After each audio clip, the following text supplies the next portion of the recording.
சட்டமன்ற தேர்தல் தேதி இன்னும் அறிவிக்கப்படாத நிலையில் அதிமுக சார்பில் அடுத்தடுத்த கட்டங்களாக வாக்குறுதிகள் வழங்கப்பட்டு வருகிறது. இதுவரை அறிவித்துள்ள வாக்குறுதிகளில் இடம்பெற்ற முக்கிய அம்சங்களை பார்க்கலாம்.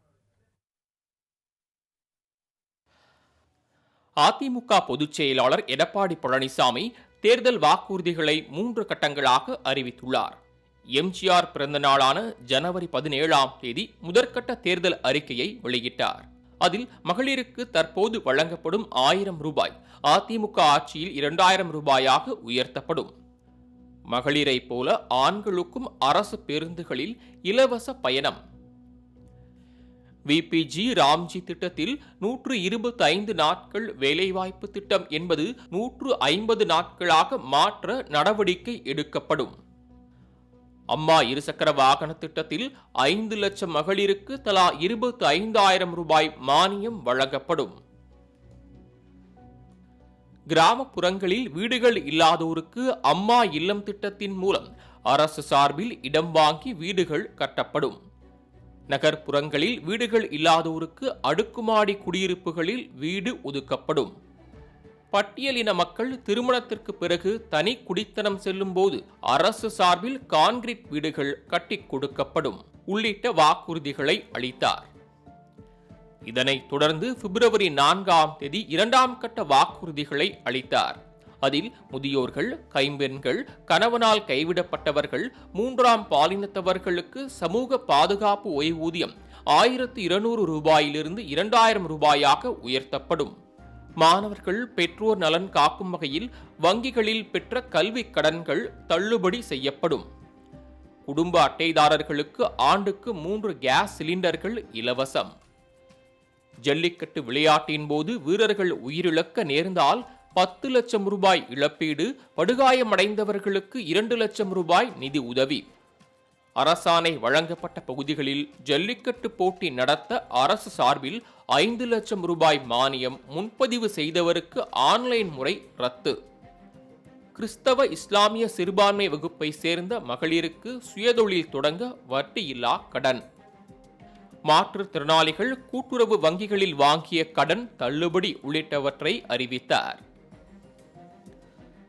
இதனையடுத்து ஜெயலலிதா பிறந்த நாளை முன்னிட்டு 3ஆம் கட்ட தேர்தல் வாக்குறுதிகளை அறிவித்தார். இதில் ஒவ்வொரு குடும்பத்திற்கும் உதவித்தொகையாக ஒரு முறை மட்டும் 10,000 ரூபாய் வழங்கப்படும். வேலைவாய்ப்பு அலுவலகத்தில் பதிவு செய்து காத்திருக்கும் பட்டதாரி இளைஞர்களுக்கு மாதந்தோறும் 2,000, +2 முடித்த மாணவர்களுக்கு 1000 ரூபாய் உதவித்தொகை வழங்கப்படும். ஆண்டுதோறும் பொங்கல் தொகுப்புடன் 1000 ரூபாய் வழங்கப்படும். மீன்பிடி தடைக்காலத்தில் மீனவர்களுக்கு வழங்கப்படும் 8,000 ரூபாய் நிவாரணத் தொகை 12,000 ரூபாயாக உயர்த்தப்படும். கைத்தறி நெசவாளர்களுக்கு வழங்கப்படும் இலவச மின்சாரம் 300 யூனிட்டிலிருந்து 450 யூனிட்டாக உயர்த்தப்படும். விசைத்தறி நெசவாளர்களுக்கு வழங்கப்படும் இலவச மின்சாரம் 1000 யூனிட்டிலிருந்து 1400 யூனிட்டாக உயர்த்தப்படும். நடைபாதை வியாபாரிகள் கூட்டுறவு வங்கிகளில் வாங்கிய கடன்கள் தள்ளுபடி உள்ளிட்ட வாக்குறுதிகளை எடப்பாடி பழனிசாமி அறிவித்துள்ளார். மார்ச் 1ஆம் தேதி மதுரைக்கு வருகை தரும் பிரதமர் மோடி திருப்பரங்குன்றம் முருகப்பெருமான் கோவிலில் சாமி தரிசனம் செய்ய உள்ளார்.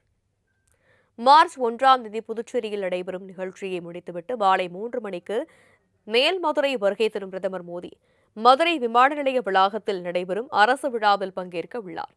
அப்போது தமிழ்நாடு கேரளத்தை இணைக்கும் திருமங்கலம் கொல்லம் தேசிய நெடுஞ்சாலையை திறந்து வைக்கும் பிரதமர் மோடி மதுரை விமான நிலைய விரிவாக்கத்தின் ஒரு பகுதியான வான் கட்டுப்பாட்டு அறை கட்டடத்தையும் திறந்து வைக்க உள்ளார். அதனைத் தொடர்ந்து திருப்பரங்குன்றம் கோவிலில் சாமி தரிசனம் செய்த பின் மதுரை மண்டேலா நகரில் நடைபெறும் பிரம்மாண்ட பொதுக்கூட்டத்திலும் பிரதமர் மோடி பங்கேற்க உள்ளார். இதில் Edappadi Palaniswami, TTV Dhinakaran, Anbumani Ramadoss, G K. Vasan, IJK நிறுவனர் பாரிவேந்தர், ஜான் பாண்டியன் உள்ளிட்ட கூட்டணி கட்சித் தலைவர்களும் பங்கேற்க உள்ளனர். இதனால் பொதுக்கூட்டத்தில் நிகழ்ச்சிக்கான ஏற்பாடு பணிகள் மும்முரமாக நடைபெற்று வருவதுடன் 5 வெடிகுண்டு தடுப்பு நிபுணர் குழு வரவழைக்கப்பட்டு மோப்பநாய் உதவியுடன் தீவிர சோதனை நடத்தப்பட்டது.